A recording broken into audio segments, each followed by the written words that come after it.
বাদ দিতে পারি, তারপর জুলুম অত্যাচার যদি বাদ দিতে পারি, আমরা যদি ওই রকম বিজাতিদেরকে আমাদের আশ্রয় দিতে পারি, তাদের বাড়ি ঘর, তাদের মান সম্মান ইজ্জত যদি আমরা রক্ষা করতে পারি, আমরা হব যুগের মতো।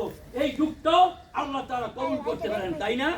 তখনই আল্লাহ তাআলা আমাদের মাথার নিচে রহমতের চাদরের নিচে রাখবেন। বলি আলহামদুলিল্লাহ। আমরা সমস্ত মুসলমান ওইভাবে আমাদের জীবন গড়ার, ওইভাবে আমাদের সমাজ গড়ার জন্য কি রাজি আছি? আর জায়গায় কে কে রাজি আছি? আল্লাহ আপনি কবুল মঞ্জুর করুন। মারহুমের জন্য দোয়া করব।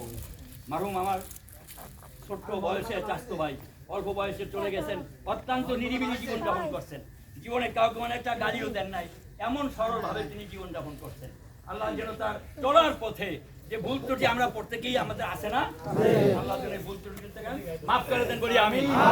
তাকে জান্নাতের সুউচ্চ মাকাম আল্লাহ তাআলা যেন নসিব করেন, বলি আমিন।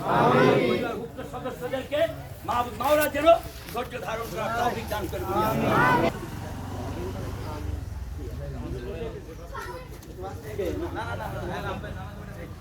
লাগলে পরে দেখো, দেখতে সমস্যা নেই, পরে দেখেন।